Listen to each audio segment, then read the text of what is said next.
ನಮಸ್ತೆ ವೀಕ್ಷಕರೇ, ಹುಣಸಘಟ್ಟ ಓಂಕಾರಪ್ಪ ಜೀವನಗಾಥೆ ವಿಶೇಷ ಕಾರ್ಯಕ್ರಮದಲ್ಲಿ ಸ್ವಾಗತ. ನಾನು ಕಮಲ್ ನಯನ್. ಇವತ್ತಿನ ಹುಣಸಘಟ್ಟ ಓಂಕಾರಪ್ಪ ಜೀವನಗಾಥೆ ವಿಶೇಷ ಕಾರ್ಯಕ್ರಮದಲ್ಲಿ ಚಿಕ್ಕಮಗಳೂರು ಜಿಲ್ಲೆಯ ತರೀಕೆರೆ ತಾಲೂಕಿನ ಹುಣಸಘಟ್ಟ ಅಂತಕ್ಕಂಥ ಒಂದು ಪುಟ್ಟ ಗ್ರಾಮದಿಂದ ದೊಡ್ಡ ವ್ಯಕ್ತಿತ್ವವಾಗಿ ಬೆಳೆದು ಕೃಷಿ ಮತ್ತು ಉದ್ಯಮ ಹೀಗೆ ಸಾಮಾಜಿಕ ರಾಜಕೀಯ ಸಾಕಷ್ಟು ಕ್ಷೇತ್ರಗಳಲ್ಲಿ ಸಾಕಷ್ಟು ಕೊಡುಗೆಯನ್ನು ನೀಡಿ ಇವತ್ತು ಯುವಕರಿಗೆ ಮಾದರಿ ಆಗ್ತಕ್ಕಂಥ ಒಂದು ವಿಶೇಷ ವ್ಯಕ್ತಿತ್ವ, ಒಬ್ಬರು ವಿಶೇಷ ವ್ಯಕ್ತಿ ನಮ್ಮೊಟ್ಟಿಗಿದ್ದಾರೆ. ಅವ್ರನ್ನ ಕಾರ್ಯಕ್ರಮದಲ್ಲಿ ಪರಿಚಯಿಸ್ಕೊಡ್ತಾ ಅವ್ರನ್ನ ಕಾರ್ಯಕ್ರಮದಲ್ಲಿ ವೆಲ್ಕಮ್ ಮಾಡಿಕೊಂಡು ಅವರ ಒಂದು ಬದುಕಿನ ಅನುಭವ ಲಹರಿಯನ್ನು ಕೇಳ್ತಾ ಹೋಗೋಣ. ಹಾಗಾದರೆ ಇವತ್ತಿನ ಕಾರ್ಯಕ್ರಮದಲ್ಲಿ ಭಾಗವಹಿಸುವವರು ಹುಣಸಘಟ್ಟ ಓಂಕಾರಪ್ಪ ಅಂತಕ್ಕಂಥವ್ರು. ಅವ್ರನ್ನ ಕಾರ್ಯಕ್ರಮದಲ್ಲಿ ವೆಲ್ಕಮ್ ಮಾಡ್ಕೊಳ್ಳೋಣ. ಸರ್ ನಮಸ್ತೆ, ಕಾರ್ಯಕ್ರಮದಲ್ಲಿ ಸ್ವಾಗತ. ಸರ್ ಹೇಗಿದ್ದೀರಿ ಸರ್? ಚೆನ್ನಾಗಿದೆ ಸರ್. ಇವತ್ತು ನಿಮ್ಮ ಬಗ್ಗೆ ಮತ್ತು ನಿಮ್ಮ ಈ ಒಂದು ಹುಣಸಘಟ್ಟ ತರೀಕೆರೆ ತಾಲೂಕು ಹೀಗೆ ಒಂದಷ್ಟು ಸಾಕಷ್ಟು ವಿಷಯಗಳು ನನಗೆ ತುಂಬ ಆಸಕ್ತಿಯನ್ನು ಮೂಡಿಸಿತ್ತು. ನಾನು ನೋಡುವಾಗ ನಮ್ಮ ಪತ್ರಿಕಾ ಬಳಗದವರು ನಿಮ್ಮ ಸಾಮಾಜಿಕ ಬದುಕು, ವೈಯಕ್ತಿಕ ಬದುಕು, ರಾಜಕೀಯ ಬದುಕು, ಜೊತೆಗೆ ನಿಮ್ಮ ಉದ್ಯಮ, ನಿಮ್ಮ ಕೃಷಿ, ಹೀಗೆ ಒಂದಷ್ಟು ವಿಚಾರಗಳು ತುಂಬ ಆಸಕ್ತಿದಾಯಕವಾದದ್ದು. ಹಾಗಾಗಿ ನಮ್ಮ ವೀಕ್ಷಕ ಮಿತ್ರರಿಗೂ ಒಂದು ಮುಟ್ಲಿ ಅನ್ನೋ ಉದ್ದೇಶಕ್ಕೆ ಇವತ್ತಿನ ಈ ಕಾರ್ಯಕ್ರಮಕ್ಕೆ ತಾವು ವಿಶೇಷವಾಗಿ ಉಡುಪಿಯವರೆಗೂ ಬಂದು ಭಾಗವಹಿಸಿದ್ದಕ್ಕೆ ತಮಗೆ ಮೊದಲಿನ ನಾವು ಸಾಕಷ್ಟು ಧನ್ಯವಾದಗಳನ್ನು ಅರ್ಪಿಸ್ತೇವೆ. ಸರ್, ಈಗ ಮೊದಲಿಗೆ ನಿಮ್ಮ ಬಗ್ಗೆ ಒಂದು ಸಣ್ಣ ಒಂದು ಮಾಹಿತಿ ಬರ್ತದೆ. ಆ ಕಾರ್ಯಕ್ರಮವನ್ನು ವೀಕ್ಷಕರೇ ಹುಣಸಘಟ್ಟ ಓಂಕಾರಪ್ಪನವರ ಒಂದು ಬದುಕನ್ನು ಪರಿಚಯ ಮಾಡ್ಕೊಳ್ತಕ್ಕಂಥ ಒಂದು ಸಣ್ಣ ಮಾಹಿತಿಯನ್ನು ನೋಡಿಕೊಂಡು ನಾವು ಕಾರ್ಯಕ್ರಮವನ್ನು ಮತ್ತೆ ಮುಂದುವರಿಸೋಣ.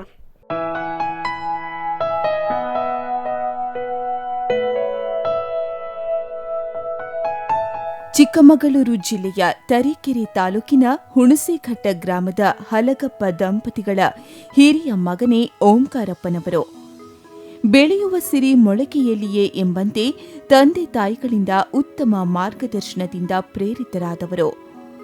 ಮೂಲತಃ ಬಡ ಮಧ್ಯಮ ಕುಟುಂಬದಲ್ಲಿ ಜನಿಸಿದ ಓಂಕಾರಪ್ಪನವರು ಕಷ್ಟ ಕಾರ್ಪಣ್ಯಗಳ ಸಾಗರವನ್ನೇ ಜಯಿಸಿ ಬಂದಿದ್ದಾರೆ. ಶ್ರಮಯೇವ ಜಯತೆ ಎಂಬಂತೆ ಬಾಲ್ಯದಲ್ಲಿಯೇ ಅಗಾಧವಾದ ಕೃಷಿ ಕಾಯಕವನ್ನ ಮಾಡುತ್ತಾ ಪದವಿ ಶಿಕ್ಷಣವನ್ನ ಪಡೆದವರು. ಗುರು ಹಿರಿಯರಲ್ಲಿ ವಿಶೇಷ ಗೌರವಾದರಗಳನ್ನು ಹೊಂದಿದವರು. ಸ್ವತಃ ಪೂಜ್ಯ ಡಾಕ್ಟರ್ ಪಂಡಿತಾರಾಧ್ಯ ಶಿವಾಚಾರ್ಯ ಸ್ವಾಮೀಜಿಯವರೇ ಇವರನ್ನ ಕುರಿತು ಪ್ರಶಂಸಿಸಿದ್ದಾರೆ. ಓಂಕಾರಪ್ಪರು ಕೂಡ ನಾವು ಏನು ಹೇಳಿದ್ರು ಇದುವರೆಗೂ ಇಲ್ಲ ಅಂತಿಲ್ಲ. ಇಂಥದ್ದು ಮಾಡಿ ಅಂತಂದರೆ ಗುರುಗಳ ಕೈಯಿಂದ ತೋರಿಸಿದ್ದ ತಲೆಯಲ್ಲಿ ಹೊತ್ತು ಮಾಡುವಂಥ ಗುಣ ಅವರಲ್ಲಿ. ನಮ್ಮ ಹಿರಿಯ ಗುರುಗಳು ಹೇಳ್ತಾ ಇದ್ರು, ಮಠಕ್ಕೆ ಸ್ವಾಮಿಗಳಾಗೋದು ದೊಡ್ಡದಲ್ಲ, ಒಬ್ಬ ಶ್ರೇಷ್ಠ ಭಕ್ತ ಆಗೋದು ದೊಡ್ಡದು ಅಂತ. ಅಂಥ ಶ್ರೇಷ್ಠ ಭಕ್ತರು ನಮ್ಮ ಮಠಕ್ಕೆ ಇರೋ ಕಾರಣಕ್ಕಾಗಿಯೇ ಏನೇ ಕೆಲಸ ಮಾಡಬೇಕು ಅಂತಂದ್ರೂ ಜನ ನಾ ಮುಂದೆ ತಾ ಮುಂದೆ ಅಂತ ಹೇಳಿ ಬರ್ತಾರೆ. ಅದರ ಫಲಿತಾಂಶ ಒಳ್ಳೆ ಕೆಲಸ ಕಾರ್ಯಗಳು ಆಗ್ತಾ ಇವೆ. ಬೇಸಾಯದ ಬೆಸುಗೆಯೊಂದಿಗೆ ಮಣ್ಣಿನ ಒಡನಾಟದೊಂದಿಗೆ ಬೆಳೆದು ಬಂದ ಓಂಕಾರಪ್ಪನವರದು ಕಾಯಕವೇ ಕೈಲಾಸ ಎಂಬ ತತ್ವ. ಬಾಲ್ಯದಿಂದಲೂ ತಾಯಿಯವರ ಮಾರ್ಗದರ್ಶನದಲ್ಲಿ ಹೈನುಗಾರಿಕೆ, ಪಶು ಸಂಗೋಪನೆಯನ್ನು ತಿಳಿದುಕೊಂಡಿದ್ರು. ಇನ್ನು ತಂದೆಯವರ ನಿರ್ದೇಶನದಲ್ಲಿ ಕೃಷಿಯಲ್ಲಿ ನಿಪುಣತೆಯನ್ನ ಸಾಧಿಸಿದ್ರು. ಹಾಗಾಗಿ ಬಾಲ್ಯದಲ್ಲಿಯೇ ಕೃಷಿ ಇವರನ್ನ ಕೈ ಹಿಡಿದು ಬೆಳೆಸಿದ್ರೆ, ಇವರ ವ್ಯವಹಾರದ ಕೌಶಲ್ಯದಿಂದ ಅತ್ತ ಅಡಿಕೆಯ ಉದ್ಯಮವೂ ಇವರನ್ನ ಕೈಬೀಸಿ ಕರೆಯುತ್ತದೆ. ಓಂಕಾರಪ್ಪನವರು ನಮ್ಮ ಭಾವ ಬಹಳ ಕಷ್ಟಪಟ್ಟು ಪ್ರಾಮಾಣಿಕವಾಗಿ ದುಡಿಮೆಯನ್ನು ಮಾಡುವುದರ ಮೂಲಕ ಅಡಿಕೆ ವ್ಯಾಪಾರವನ್ನು ಮಾಡಲಿಕ್ಕೆ ಪ್ರಾರಂಭ ಮಾಡಿ ಇವತ್ತು ಅಡಿಕೆ ಮಾರುಕಟ್ಟೆಯಲ್ಲಿ ದೊಡ್ಡ ವರ್ತಕರಾಗಿ ವ್ಯವಹಾರವನ್ನು ಮಾಡ್ತಾ ಇದ್ದಾರೆ. ವೃತ್ತಿಯನ್ನು ಬಿಡದೆ ಅದನ್ನು ಸಹ ಮುಂದುವರಿಸ್ಕೊಂಡು ಹೋಗೋದ್ರ ಮೂಲಕ ಇವತ್ತು ದೊಡ್ಡ ಅಡಿಕೆ ಬೆಳೆಗಾರರಾಗಿ ಇವತ್ತು ಅವರು ರೈತಾಪಿ ಕೆಲಸವನ್ನು ಮಾಡ್ತಾ ಇದ್ದಾರೆ. ವ್ಯಾಪಾರ ಹೆಚ್ಚು ಬೆಳೆದಾಗೆ ದೊಡ್ಡ ವರ್ತಕರಾದ ಮೇಲೆ ಕರ್ನಾಟಕ ಅರೆಕಾ ಚೇಂಬರಿನ ರಾಜ್ಯ ಮಟ್ಟದ ಅಧ್ಯಕ್ಷರಾಗಿ ಇವತ್ತು ಕೆಲಸ ಮಾಡ್ತಿದ್ದಾರೆ. ಉತ್ತಮವಾದ ರೀತಿಯಲ್ಲಿ ಸಂಘಟನೆಯನ್ನು ಮಾಡಿಕೊಳ್ಳುವ ಮೂಲಕ ವರ್ತಕರೆಲ್ಲರನ್ನು ಒಟ್ಟುಗೂಡಿಸ್ಕೊಂಡು ಸರ್ಕಾರದಿಂದ ಏನಾದರೂ ಸಮಸ್ಯೆ ಆದಂಥ ಸಂದರ್ಭದಲ್ಲಿ ಹೋರಾಟ ಮಾಡುವುದರ ಮೂಲಕ ಸಮಸ್ಯೆಯನ್ನು ಬಗೆಹರಿಸುವಂಥ ಒಂದು ಪ್ರಾಮಾಣಿಕ ಪ್ರಯತ್ನವನ್ನು ಅವರು ಮಾಡ್ಕೊಂಡು ಬಂದಿದ್ದಾರೆ ಎನ್ನುವಂಥ ಮಾತನ್ನು ಹೇಳಲಿಕ್ಕೆ ನಾನು ಬಯಸ್ತೇನೆ. ಅಡಿಕೆ ವರ್ತಕರಾಗಿ ಇವರು ಆರಂಭ ಮಾಡಿದ ಉದ್ಯಮ ಇವರನ್ನ ಅತ್ಯುನ್ನತ ಮಟ್ಟದ ಅಡಿಕೆ ವರ್ತಕರನ್ನಾಗಿಸುತ್ತದೆ. ವ್ಯವಹಾರ ಜ್ಞಾನ, ಸಮಯ ಪ್ರಜ್ಞೆ, ನಿಷ್ಠಾವಂತಿಕೆಯ ಸೇವೆ ಓಂಕಾರಪ್ಪನವರಿಗೆ ಅಡಿಕೆಯ ಉದ್ಯಮದಲ್ಲಿ ಯಶಸ್ಸಿನ ಸುರಿಮಳೆಯನ್ನೇ ತಂದುಕೊಟ್ಟವು.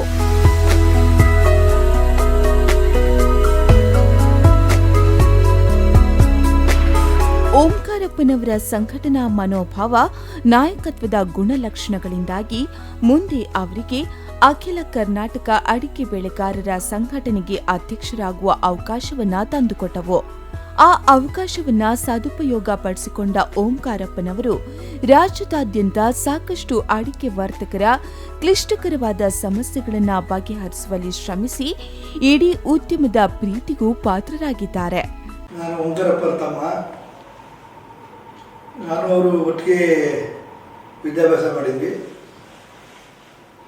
ಬಟ್ ನಮ್ಮ ಮನೆ ನಮ್ಮಂತೆ ಈ ಮಟ್ಟಕ್ಕೆ ಬರೋಕ್ಕೆ ನಮ್ಮ ತಂದೆ ಬಿಟ್ಟು ನೆಕ್ಸ್ಟ್ ಅವರೇ ಪ್ರಮುಖ ಕಾರಣಕರ್ತರು.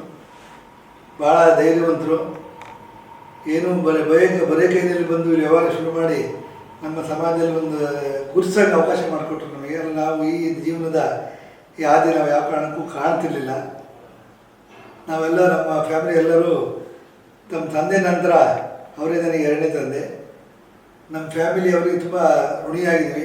ಬೆಳೆದು ಬಂದ ಹಾದಿಯನ್ನ ಎಂದೆಂದಿಗೂ ಮರೆಯಬಾರದು ಎಂದು ಸದಾ ಹೇಳುವ ಓಂಕಾರಪ್ಪನವರು ಕೃಷಿ ಚಟುವಟಿಕೆಯಲ್ಲಿ ಇಂದಿಗೂ ನಿರತರಾಗಿದ್ದಾರೆ.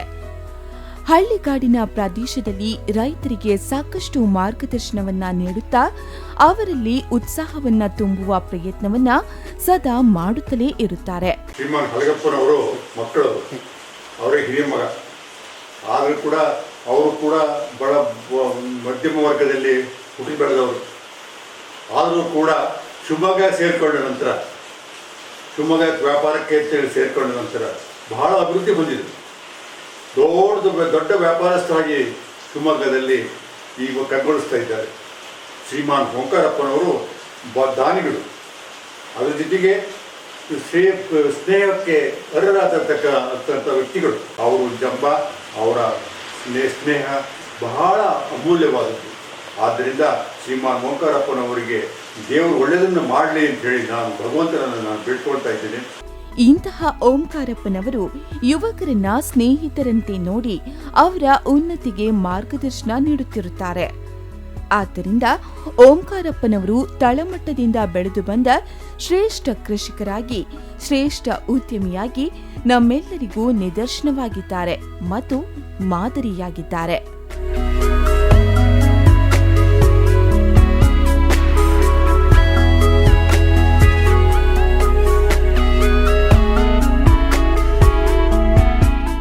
ಎಸ್ ವೀಕ್ಷಕರೇ, ಓಂಕಾರಪ್ಪನವರ ಜೀವನ ಲಹರಿಯನ್ನು ಒಮ್ಮೆ ನಾವು ಹಾಗೆ ಸುಮ್ಮನೆ ಮೆಲುಕು ಹಾಕಿದಾಗ ಅದ್ಭುತವಾದಂಥ ನೆನಪುಗಳು ನಮ್ಮ ಕಣ್ಮುಂದೆ ಬರ್ತದೆ.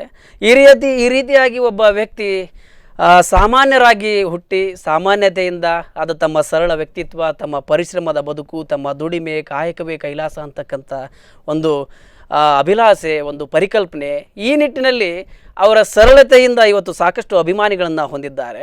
ಅವರ ಒಂದಷ್ಟು ಬಾಲ್ಯದ ಬಗ್ಗೆ, ಅವರ ಒಂದಷ್ಟು ಹೇಗೆ ಅವರು ಕಷ್ಟ ಕಾರ್ಪಣ್ಯಗಳನ್ನು ಜಯಿಸಿ ಜೀವನವನ್ನು ಮುಂದೆ ಸಾಗಿಸಿಕೊಂಡು ಬಂದರು ಅನ್ನೋದ್ರ ಬಗ್ಗೆ ಸ್ವತಃ ಅವರಿಂದಲೇ ಒಂದಷ್ಟು ಮಾತುಗಳನ್ನು ಈಗ ಕೇಳೋಣ. ಸರ್, ತುಂಬ ಆಸಕ್ತಿಕರವಾದ್ದು ತಮ್ಮ ಜೀವನ.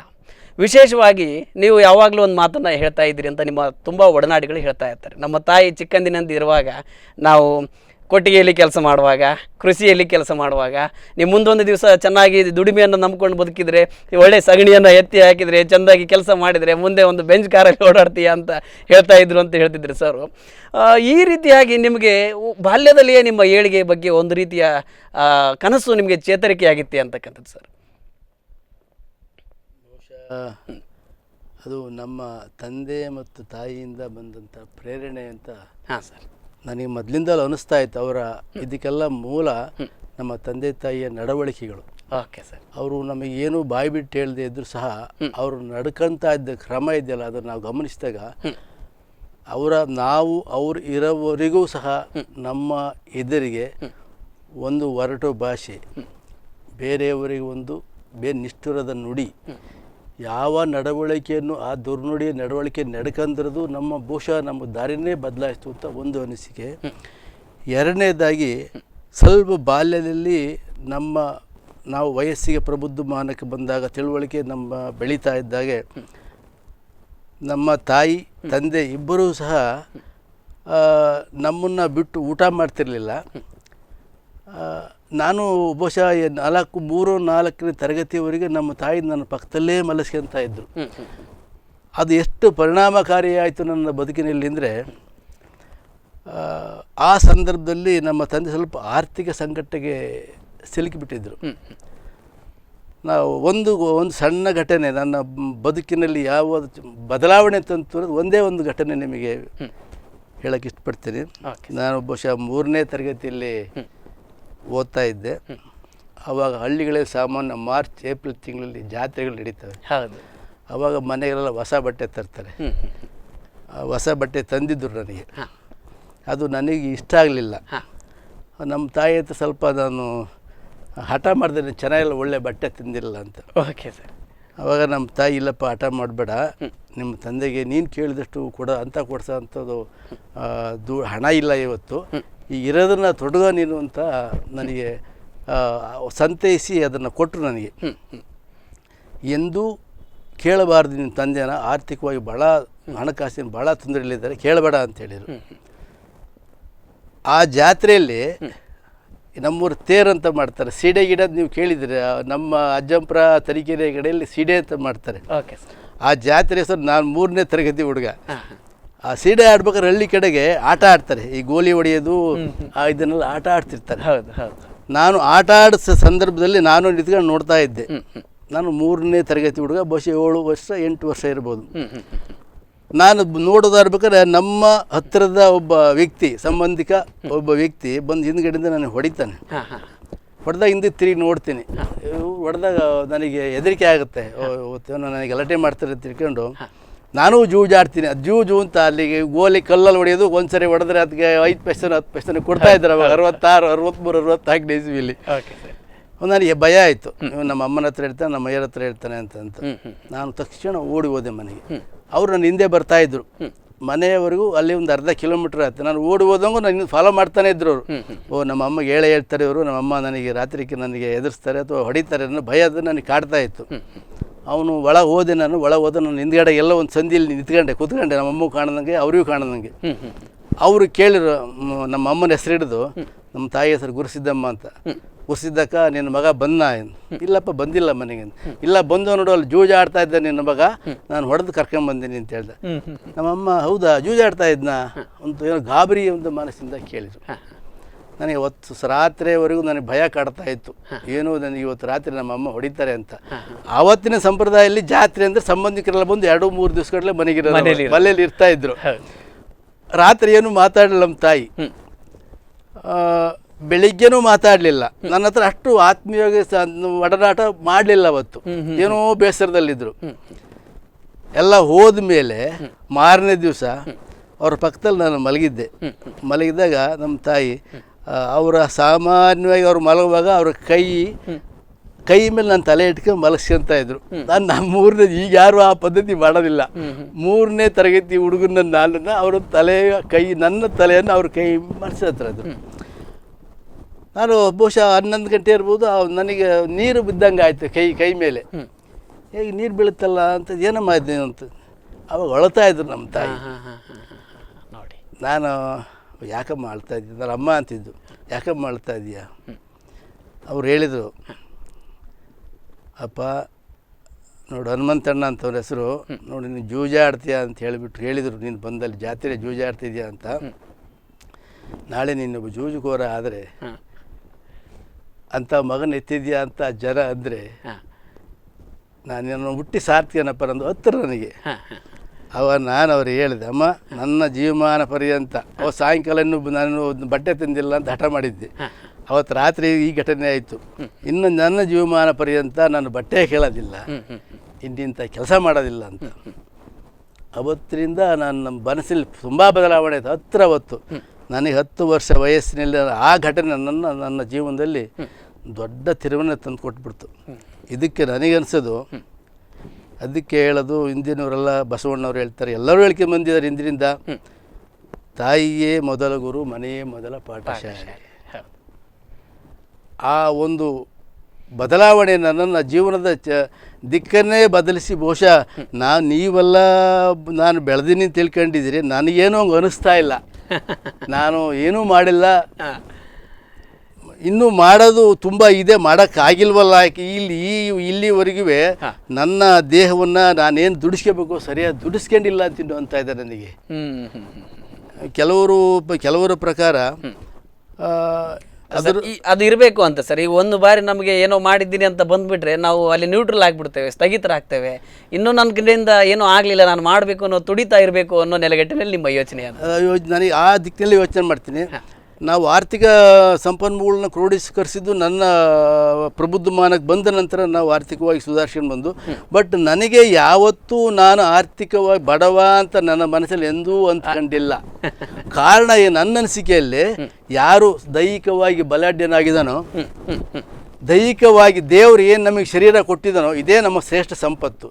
ಇದನ್ನು ನಾವು ದುಡಿಸ್ಕೊಂಡ್ರೆ ಏನು ಬೇಕಾದ್ರೂ ಪ್ರಪಂಚದಲ್ಲಿ ಕಾಣಬಹುದು ಅಂತ ನನ್ನ ಅಭಿಲಾಷೆ.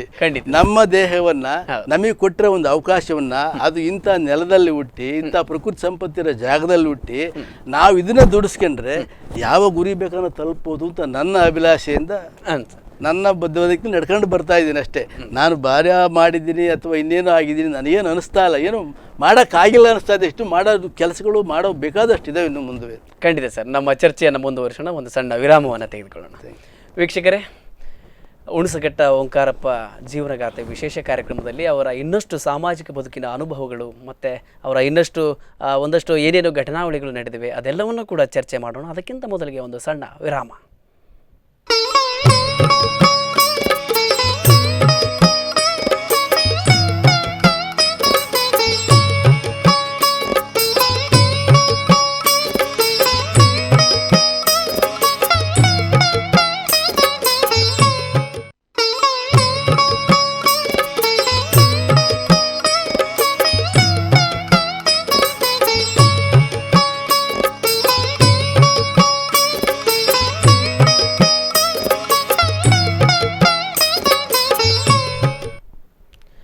ವಿರಾಮದ ಬಳಿಕ ಮತ್ತೊಮ್ಮೆ ಹುಣಸಘಟ್ಟ ಓಂಕಾರಪ್ಪ ಜೀವನಗಾಥೆ ವಿಶೇಷ ಕಾರ್ಯಕ್ರಮದಲ್ಲಿ ಸ್ವಾಗತ.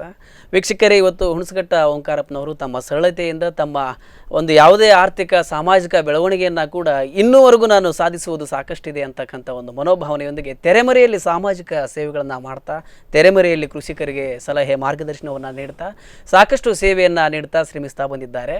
ಅವರು ಯಾವುದನ್ನು ಮುಕ್ತವಾಗಿ ಹೇಳದೇ ಇದ್ದರೂ ಕೂಡ ಅದು ಸಮಾಜ ಅದನ್ನು ಗುರುತಿಸಿದೆ. ಆ ಹಿನ್ನೆಲೆಯಲ್ಲಿ ಅವರ ಬಗ್ಗೆ ಮತ್ತೊಂದು ವಿಶೇಷವಾದಂಥ ಮಾಹಿತಿಯ ಸಂಗ್ರಹ ಮಾಲಿಕೆ ಬರ್ತಾ ಇದೆ. ಅದನ್ನು ನೋಡಿಕೊಂಡು ಅವರೊಟ್ಟಿಗೆ ಚರ್ಚೆಯನ್ನು ಮುಂದುವರಿಸೋಣ.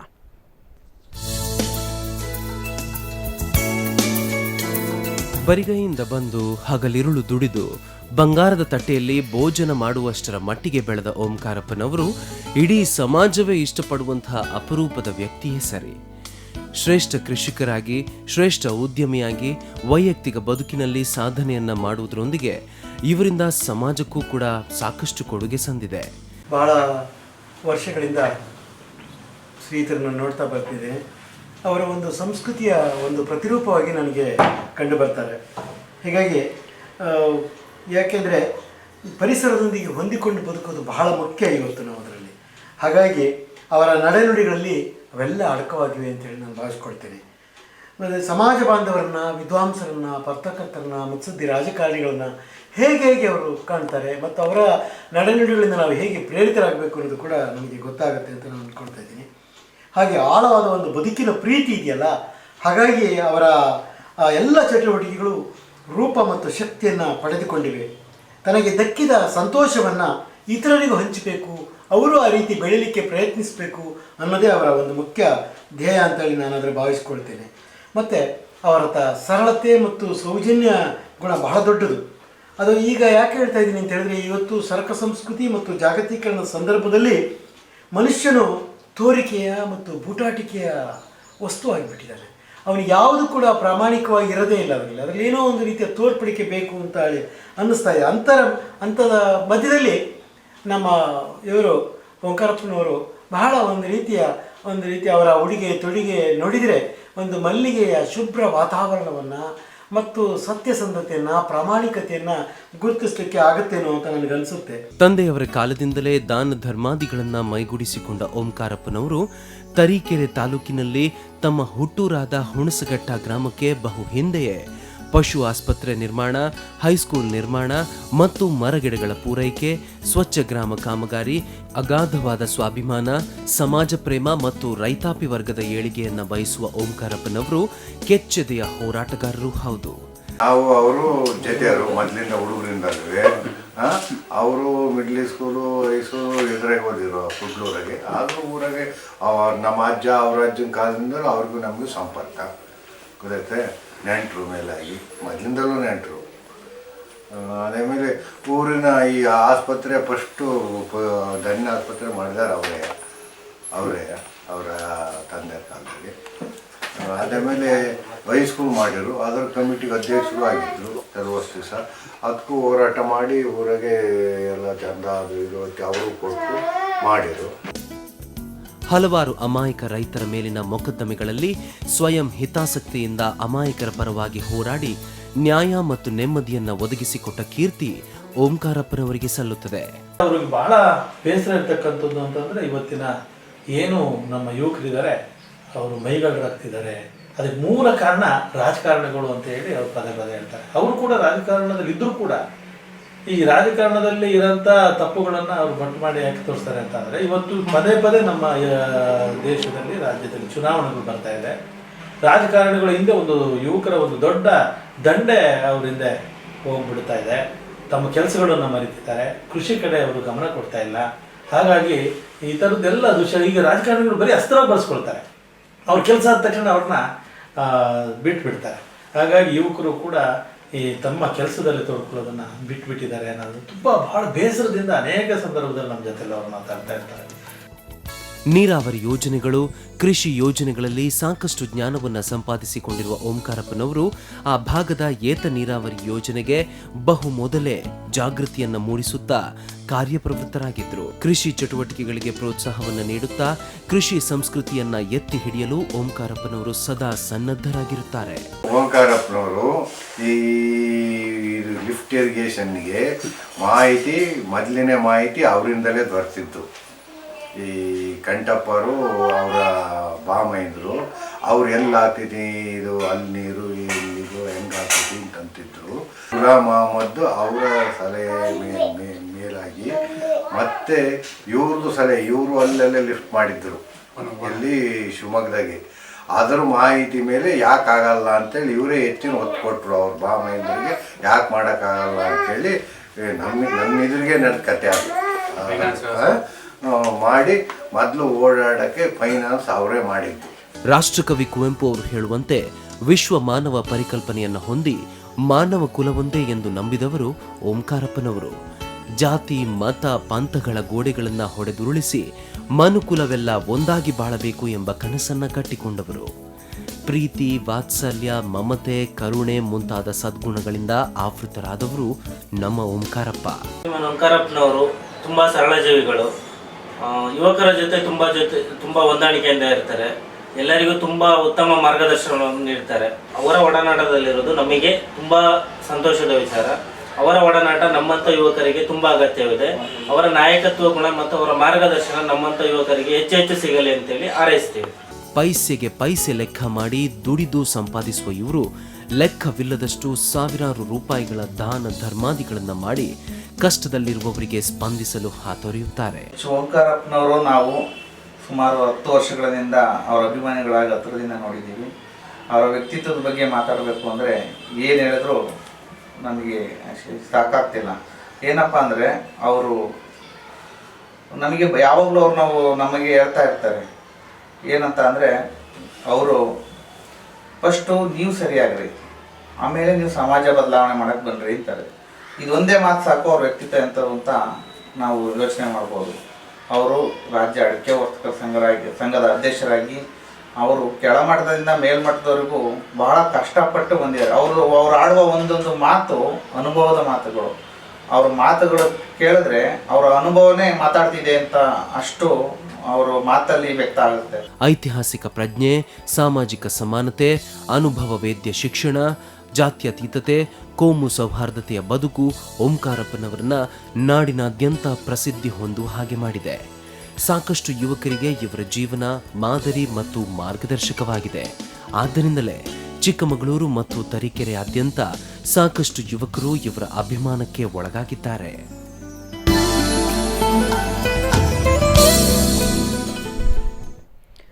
ಎಸ್ ವೀಕ್ಷಕರೇ, ಮೊದಲಾರ್ಧದಲ್ಲಿ ಅವರ ವೈಯಕ್ತಿಕ ಬೆಳವಣಿಗೆಯನ್ನು ನಾವು ಒಂದು ಕಥೆಯಾಗಿ ನೋಡಿದರೆ, ಎರಡನೇ ಭಾಗದಲ್ಲಿ ನೀವು ನೋಡಿದ್ರೆ ಅವರು ಸಮಾಜಕ್ಕೆ ಯಾವ ರೀತಿಯಾಗಿ ತಮ್ಮ ಕೊಡುಗೆಯನ್ನು ತೆರೆಮರೆಯಲ್ಲಿ ಕೊಡ್ತಾ ಬಂದಿದ್ದಾರೆ ಅಂತಕ್ಕಂಥದ್ದು. ಈ ವಿಶೇಷವಾಗಿ ಒಂದು ಸವಿಸ್ತರವಾದಂಥ ಮಾಹಿತಿಯನ್ನು ಕೊಡುವ ಪ್ರಯತ್ನವೇ ಸರಿ. ಬನ್ನಿ ಅವರೊಟ್ಟಿಗೆ ಮತ್ತೆ ಮಾತುಕತೆಯಲ್ಲಿ ಮುಂದುವರಿಯೋಣ. ಸರ್, ಮತ್ತೊಮ್ಮೆ ಕಾರ್ಯಕ್ರಮದಲ್ಲಿ ತಮಗೆ ಸ್ವಾಗತ. ಸರ್, ಇವತ್ತು ಒಂದು ಸಮಾಜದಲ್ಲಿ ಸಾಕಷ್ಟು ಬಾರಿ ನಾವು ನೋಡ್ತಾ ಇರ್ತೇವೆ, ಎಷ್ಟೋ ಜನಕ್ಕೆ ಈಗ ನಿಮ್ಮ ಈ ವಯಸ್ಸಿನಲ್ಲಿ ನಿಮ್ಮ ಈ ಒಂದು ಮಟ್ಟಕ್ಕೆ ಬೆಳೆದಾದ ಮೇಲೆ ಒಂದಷ್ಟು ಜನ ನಿಮ್ಮನ್ನು ಗುರುತಿಸಿ ಕರಿತಕ್ಕಂಥದ್ದು. ನೀವು ಬಾಲ್ಯದಿಂದಲೂ ಕೂಡ ಕೃಷಿಯಲ್ಲೇ ಆಗಿರ್ಬೋದು, ಮತ್ತು ರೈತರ ಪರವಾಗಿ ಆಗಿರ್ಬೋದು, ನೀರಾವರಿ ಪರವಾಗಿ ಆಗಿರ್ಬೋದು, ಹೀಗೆ ಒಂದಷ್ಟು ಕೆಲಸಗಳನ್ನು ತೆರೆಮರೆಯಲ್ಲಿ ಮಾಡ್ತಾ ಬಂದಿರಿ. ಇದಕ್ಕೆ ಯಾವ ರೀತಿಯಾಗಿ ಪ್ರೇರಣೆ ನಿಮಗೆ? ಎಲ್ಲಿಂದ ಪ್ರೇರಣೆ? ಗ್ರಾಮೀಣ ಪ್ರದೇಶದಲ್ಲಿ ಬೆಳೆದಿರೋದ್ರಿಂದ ಓಕೆ ಸರ್. ಮೊದಲೇ ನಾನು ಪ್ರಾಥಮಿಕ ಶಾಲೆಯಿಂದಲೇ ಕೃಷಿ ಚಟುವಟಿಕೆಯ ಒಡನಾಟದಲ್ಲಿದ್ದರಿಂದ ಸಣ್ಣ ವಯಸ್ಸಿಂದಲೇ ನನಗೆ ಸ್ವಲ್ಪ ಕೃಷಿ ಬಗ್ಗೆ, ಕೆಲಸದ ಬಗ್ಗೆ ತುಂಬ ಆಸಕ್ತಿ ಇತ್ತು ನನಗೆ. ನಾನು ಯಾವತ್ತೂ ಸ್ಕೂಲಲ್ಲಿ ಓದುವಾಗ ನನಗೆ ಸ್ಕೂಲ್ ಫೀಲ್ಡಲ್ಲಿ ಆಟ ಆಡಿದ್ದು ನನಗೆ ಜ್ಞಾಪಕ ಇಲ್ಲ. ಸ್ಕೂಲ್ ಬಿಟ್ಟ ತಕ್ಷಣ ತೋಟಕ್ಕೆ ಹೋಗ್ತಿದ್ದೆ, ಹೊಲಕ್ಕೆ ಹೋಗ್ತಿದ್ದೆ. ನನ್ನ ಸಣ್ಣ ವಯಸ್ಸಿಂದ ನನಗೆ ಆ ಒಂದು ಪ್ರೇರಣೆ ಆಗೋಯ್ತು. ಕಾರಣ ನಮ್ಮ ತಂದೆಯವರು ಯಾವಾಗಲೂ ನನ್ನನ್ನು ಯಾವಾಗಲೂ ಜೊತೆ ಇಟ್ಕೊಂಡಿರ್ತಿದ್ರು. ಯಾವಾಗಲೂ ಸ್ಕೂಲ್ ಆದ ತಕ್ಷಣ ಎಲ್ಲಿವರೆಗೆ ನಮ್ಮ ತಂದೆಯವರ ಒಂದು ನಮಗೆ ಇವರ ಒಂದು ಹೇಳಿಕೆ, ಅವರ ಒಂದು ಆಶೀರ್ವಾದ ಲಭಿಸಿದೆ ಅಂದರೆ, ನಾನು ಹೈಸ್ಕೂಲ್ ಹೋಗೋವರೆಗೂ ಸಹ, ಹೈಸ್ಕೂಲ್ ವಿದ್ಯಾಭ್ಯಾಸ ಮಾಡ್ತಿದ್ದಾಗಲೂ ಸಹ ಅವರ ಒಟ್ಟಿಗೆ ಕೂಡಿಸ್ಕೊಂಡು ಊಟೆಲ್ಲ ಆದಮೇಲೆ ತಟ್ಟೆಗೆ, ಸಾಮಾನ್ಯ ಹಿಂದೆಲ್ಲ ನೆಲದ ಮೇಲೆ ಕೂತು ಊಟ ಮಾಡ್ತಿದ್ವಿ. ಈಗ ಡೈನಿಂಗ್ ಟೇಬಲ್ ಸಿಸ್ಟಮ್ ಬಂದಿದೆ, ಮೇಲೆ ಊಟ ಮಾಡ್ತೀವಿ. ಒಟ್ಟಿಗೆ ಕೂರಿಸ್ಕೊಂಡು ಒಂದೇ ತಟ್ಟೆಯಲ್ಲಿ ಊಟ ಮಾಡಿಸಿ ಕೊನೆಗೆ ಒಂದು ತಟ್ಟೆಗೆ ಲೋಟ ಹಾಲು ಹಾಕ್ಸ್ಕೊಂಡ್ಬಿಟ್ಟು ಅದನ್ನು ಎತ್ತಿ ನನಗೆ ಕುಡಿಸ್ತಾ ಇದ್ರು. ಅಲ್ಲಿಯವರೆಗೆ ನಮ್ಮ ತಂದೆಯವರ ಆರೈಕೆ, ಶುಶ್ರೂಷೆ, ಪ್ರೀತಿ ಎಲ್ಲದೂ ನನ್ನ ದಾರಿ ಎರೆದ್ಬಿಟ್ರು. ಆ ಬಾಲ್ಯದಲ್ಲೇ ಬಂದ್ಬಿಡ್ತು. ನಾನು ಇನ್ನೂ ಹೈಸ್ಕೂಲ್ಗೆ ಹೋಗಿರಲಿಲ್ಲ. ಆವಾಗ ಸಣ್ಣ ಮಟ್ಟದಲ್ಲಿ ಅಡಿಕೆ ಬೆಳೀತಾ ಇದ್ದು. ಅವಾಗ ಶಿವಮೊಗ್ಗ ಅಡಿಕೆ ಮಂಡಿಗೆ ಅಡಿಕೆ ತರಬೇಕಾದ್ರೆ ನನ್ನನ್ನು ಕರ್ಕೊಂಬರ್ತಾಯಿದ್ರು ಮಂಡಿಗೆ. ಅವಾಗ 2 ಚೀಲ 3 ಚೀಲ 4 ಚೀಲ ಹಾಕ್ಕೊಂಡು ಬರ್ತಾಯಿದ್ರು. ಬಸ್ನಲ್ಲಿ ತರ್ತಾಯಿದ್ದು, ಇಲ್ಲಿ ಆಟೋದಲ್ಲಿ ಹಾಕಿ ಮಂಡಿಗೆ ಹಾಕಿ ಮಾರ್ಕೊಂಡು ಹೋಗ್ತಾಯಿದ್ದು. ಅಂಥ ಸಂದರ್ಭದಲ್ಲಿ ನನ್ನ ಯಾವಾಗಲೂ ನನ್ನ ಜೊತೆಗೆ ಬರ್ತಾರೆ ಇದ್ರು. ನಾನು ಮಂಡಿಗೆ ಕರ್ಕೊಂಬರ್ದು, ಕೆಲಸ ಸ್ಕೂಲ್ ಬಿಟ್ಟೇ ನಾನು ಬರ್ತಿದ್ದೆ, ಕರ್ಕೊಂಬರ್ತಾಯಿದ್ರು. ನಾನು ಮಂಡಿ ಚಟುವಟಿಕೆ ನೋಡಿ ನನಗೆ ಆಸಕ್ತಿ. ಹಿಂಗೆ ವ್ಯವಹಾರ ಮಾಡ್ತಾರಲ್ಲ, ಏನು ನನಗೆ ಕೇಳಿದ ಕೂಡಲೇ ಅವಾಗ ಕೊಡ್ತದಲ್ಲ 200, 300, 500 ರೂಪಾಯಿ ಅಷ್ಟೇ ಮಂಡಿಲಿ ಸಿಗ್ತಿದ್ದು. ಬೇಡ 1000 ರೂಪಾಯಿ ಅಂದರೆ ಭಾಳ ಜಾಸ್ತಿ ಬತ್ತ ಅವತ್ತು. ಕೇಳಿದ ಕೂಡಲೇ ತಕ್ಕೊಡ್ತಾರಲ್ಲ, ಹೆಂಗೆ ಕೊಡ್ತಾರೆ ದುಡ್ಡು ಅನ್ನೋ ಕುತೂಹಲ ನನಗೆ ಯಾವಾಗಲೇ ಮೂಡಿಬಿಡ್ತದು. ನಾನು ಓದಿಲಿ ಸ್ವಲ್ಪ ಹಿಂದೆ ಇದ್ದೆ. ನಾನು ಅದೇ ಬೆಳವಣಿಗೆಯಲ್ಲಿ ಬರ್ತಾ ಬರ್ತಾ ನಮ್ಮೂರಲ್ಲಿ SSLC ಕಟ್ಟಿದಾಗ ನಾನು SSLCಯಲ್ಲಿ ಫೇಲ್ ಆದೆ. ಫೇಲ್ ಆದಾಗ ನಾನು ನಮ್ಮ ತಂದೆಯರಿಗೆ ಹೇಳ್ತಾ ಇದ್ದೆ, ನಾನು ಓದ್ತೀನಿ, SSLC ಸಪ್ಲಿಮೆಂಟ್ರಿ ಕಟ್ಟಬೇಕಲ್ಲ, ಸಪ್ಲಿಮೆಂಟ್ರಿ ಅಂತ ಇದ್ವಲ್ಲ. ಅವಾಗ ನನಗೆ ಒಂದು ಕೆಲಸ ಮಾಡ ನಿನ್ನ ಅಂತಿದ್ದು ನಮ್ಮ ತಂದೆಗೆ. ನಮ್ಮೂರದೇ ಒಂದು ಮಂಡಿ ಇತ್ತು. ಅವ್ರ ಮಂಡಿಯಲ್ಲಿ ನಾನು ಬಿಟ್ಟೋಗ್ಬಿಡಿ, ಕರ್ಕೊಂಬಂದು ನಾನು ಅವ್ರ ಮನೆಯಲ್ಲಿ ಅವ್ರು ಹೇಳಿದ ಕೆಲಸವನ್ನು ಮಾಡಿಕೊಂಡು, ಅವ್ರು ಏನೇ ಇಲ್ಲ ಕೆಲಸ ಮಾಡಿ ನಾನು ಅವ್ರ ಅಂಗಡಿಯಲ್ಲಿದ್ದು ನಾನು ವ್ಯಾಪಾರ ಕಲಿಬೇಕು, ನಾನು ಬಿಟ್ಟೋಗ್ರಿ ಅಂತ ಕರ್ಕೊಂಡು ಬಂದಿದ್ದು. ನಾನೇ ಕರ್ಕೊಂಡು ಬಂದಿದ್ದು. ನೋಡಿ, ಒಂದು ಟ್ರಂಕ್ನಲ್ಲಿ ಹಳೆ ಪುಸ್ತಕಗಳು, ಫೇಲ್ ಆದ SSLC ಪುಸ್ತಕಗಳು, ನನ್ನ ಬಟ್ಟೆಗಳೆಲ್ಲ ತುಂಬ್ಕೊಂಡು ಕರ್ಕೊಂಡು ಬಂದಿದ್ದು. ನಾನೇ ಕರ್ಕೊಂಡು ಬಂದಿದ್ದೆ. ನನ್ನನ್ನು ಬಿಟ್ಟೋಗ್ರಿ ಅವ್ರ ಮನೆಯಲ್ಲಿ, ಅವ್ರು ಹೇಳಿದ ಕೆಲಸ ಮಾಡ್ತೀನಿ, ನಾನು ವ್ಯಾಪಾರ ಕಲಿಬೇಕು. ಅದು ಚಿಕ್ಕ ವಯಸ್ಸಿಂದೆಲ್ಲ ಇದೆಲ್ಲ ಮೂಡಲಿಕ್ಕೆ ನಮ್ಮ ತಂದೆ ತಾಯಿನೇ ಕಾರಣ. ನನಗೆ ಒಂದು ಅನಿಸುತ್ತೆ, ಬಸವಣ್ಣರು ಹೇಳ್ತಾರೆ, ತಾಯಿ ಪ್ರೀತಿ ಕೊಡದ ತಾಯಿ, ಬುದ್ಧಿ ಕೊಡದ ಗುರುವು, ಬುದ್ಧಿ ಕೊಡದ ತಂದೆ, ವಿದ್ಯೆ ಕೊಡದ ಗುರು, ಇವು 3 ಬದ್ಧ ವೈರಿಗಳು ಸರ್ವಜ್ಞ ಅಂತ. ಅವರು 3 ನನಗೆ ಭಾರಿ ಪ್ರೀತಿ ಪಾತ್ರರಾಗ್ಬಿಟ್ರು. ನನಗೆ ಮಿಡ್ಲ್ ಸ್ಕೂಲ್ ಶಾಲೆಯಲ್ಲೂ ಮೇಷ್ಟ್ರು ಸಿಕ್ಕಿದ್ರು, ನಂಜುಂಡಪ್ಪನವರು ಅಂತಂತ. ನಮ್ಮನ್ನು ಭಾಳ ಅತ್ಯಂತ ಶಿಸ್ತನ್ನು ಕಲಿಸಿದ್ರು ಆ ಮಾಸ್ಟ್ರು. ನಮ್ಮ ತಂದೆ ತಾಯಿ ಪ್ರೀತಿ ಬುದ್ಧಿ ಎಲ್ಲದನ್ನೂ ದಾರೆ ಎರೆದ್ಬಿಟ್ರು ನಮಗೆ ಅವರು. ನನ್ನನ್ನೆಲ್ಲರೂ ಅವರು ಶಿವಮೊಗ್ಗಕ್ಕೆ ಅಡಿಕೆ ಮಂಡಿ ಅವರು ವ್ಯವಹಾರಕ್ಕೆ ಬರುವಾಗ ನನ್ನನ್ನು ಕರ್ಕೊಂಡು ಬರದೇ ಇದ್ದರೆ ಬಹುಶಃ ನನಗೆ ಇದೇ ಕನೆಕ್ಷನ್ನೇ ಬರ್ತಿರ್ಲಿಲ್ಲ ಅವತ್ತು. ಇವತ್ತಿನಷ್ಟು ಸುಲಭ ಇರಲ್ಲ. ಅವತ್ತು ನಾವು ವ್ಯಾಪಾರ ಪ್ರಾರಂಭ ಮಾಡಿದಾಗ 100 ರೂಪಾಯಿಗೂ ತುಂಬಾ ಬೆಲೆ ಇತ್ತು ಅವತ್ತು. ಹೌದು, ದೊಡ್ಡ. ಒಂದು ಮೂಟೆಗೆ 10 ರೂಪಾಯಿ ಲಾಭ ಮಾಡಿದ್ವಿ ಅವತ್ತು, ಭಾರಿ ದೊಡ್ಡ ಖುಷಿ. ಒಂದು 10 ಅವಾಗ ಇವಾಗ ನಂಗೆ ಲೋಡು 200 ಚೀಲ 300 ಚೀಲ ಲೋಡ್ ಮಾಡ್ತಿರಲ್ಲ, 5 ಚೀಲ 10 ಚೀಲ ಕೊಟ್ಟರೆ ಅದು ಭಾಳ ದೊಡ್ಡ ವ್ಯಾಪಾರ. 50 ರೂಪಾಯಿ 100 ರೂಪಾಯಿ ಒಳಗೆ ಭಾಳ ಖುಷಿ ಅವತ್ತು. ಅವತ್ತಿನ ಮಟ್ಟದಲ್ಲಿ ನಾವು ವ್ಯಾಪಾರ ಪ್ರಾರಂಭ ಮಾಡೋಕ್ಕೆ ನಮಗೆ ಉತ್ಸಾಹ ಆಗಿದ್ದು ಆ ಒಂದು ಆಸಕ್ತಿ ಬಂದಿದ್ದು ಅದಕ್ಕೆ ನಮ್ಮ ತಂದೆಯೇ ಕಾರಣ, ಬೇರೆ ಏನೂ ಪ್ರೇರಣೆ ಇಲ್ಲ ಅಲ್ಲಿ. ಆದರೆ ಅವತ್ತು ನಮ್ಮಲ್ಲಿ ಆರ್ಥಿಕವಾಗಿ ಭಾಳ ದುಸ್ಥಿತಿಯಲ್ಲಿ ಇದ್ದಿದ್ದರಿಂದ ಅವತ್ತು ನನ್ನ ಆಸೆ ಈಡೇರಲಿಲ್ಲ. ಆವಾಗ ನಾನು SSLC ಕಟ್ಟಿದೆ, ನನ್ನ ಜೀವನ ಅಲ್ಲೇ ಡಿಗ್ರಿ, ನಾನು ನನ್ನ ತಮ್ಮ ಒಟ್ಟಿಗೆ, ನನ್ನ ತಮ್ಮ ನನ್ನ ಹೇಳಿದ ಮಾತನ್ನು ಒಂದೇ ಒಂದು ಅಕ್ಷರನೂ ಸಹ ಮೀರಿಲ್ಲ. ನನ್ನ ಜೊತೆಗೆ ನನ್ನ ಎಲ್ಲ ಕೆಲಸಗಳಿಗೂ ಭಾಗಿಯಾಗಿ ತುಂಬ ಪ್ರೇರಣೆ ಕೊಟ್ಟಿದ್ದಾರೆ ನನ್ನ ತಮ್ಮನೂ. ಜೊತೆಯಾಗಿ ಬೆಳ್ಕೊಂಡು ಬಂದು ನಾನು ಅವರು ಡಿಗ್ರಿ ಮಾಡಿದ್ರು, ನಂದು ಸಬ್ಜೆಕ್ಟು BA, ನಂದು ಒಂದು ಸಬ್ಜೆಕ್ಟ್ ಪಾಸ್ ಆಗಿಲ್ಲ, ಅಷ್ಟೊಂದು ನಾನು ಮದುವೆ ಮಾಡಿದ್ರು. ನನ್ನ ತಮ್ಮ ಎಮ್ ಎ ಮಾಡ್ಕೊಂಡ್ರು, ಮನೆಯಲ್ಲೂ ಎಮ್ ಎ ಮಾಡ್ಕೊಂಡ್ರು. ಆದ ತಕ್ಷಣ ನಮ್ಮ ಭಾವನವರು ವಡ್ನಾಳ್ ರಾಜಣ್ಣ ಚನ್ನಗಿರಿ MLA ಅವರು. ಎಸ್ ಸರ್, ನಾವು ಚರ್ಚೆಯನ್ನು ಮುಂದುವರಿಸೋಣ, ಒಂದು ಸಣ್ಣ ವಿರಾಮವನ್ನು ತೆಗೆದುಕೊಳ್ಳೋಣ. ವೀಕ್ಷಕರೇ, ಖಂಡಿತ ಇವರ ಅನುಭವ ಲಹರಿ ಬಾಲ್ಯದ ಅನುಭವಗಳನ್ನ ಕೇಳ್ತಾ ಇದ್ದರೆ ಓಂಕಾರಪ್ಪನವರು ಇವತ್ತು ನಮ್ಮ ಮಧ್ಯೆ ಕೂತು ಮಾತನಾಡ್ತಕ್ಕಂಥದ್ದು ಎಲ್ಲೋ ಒಂದು ಕಡೆ ತುಂಬ ಖುಷಿಯ ಕ್ಷಣಗಳನ್ನು ಹುಟ್ಟು ಹಾಕ್ತದೆ ಅಂತಕ್ಕಂಥದ್ದು. ಈ ಖುಷಿಯ ಕ್ಷಣಗಳನ್ನು ನಾವು ಮುಂದುವರಿಸೋಣ. ಅದಕ್ಕಿಂತ ಮೊದಲಿಗೆ ಒಂದು ಚಿಕ್ಕ ಬ್ರೇಕ್.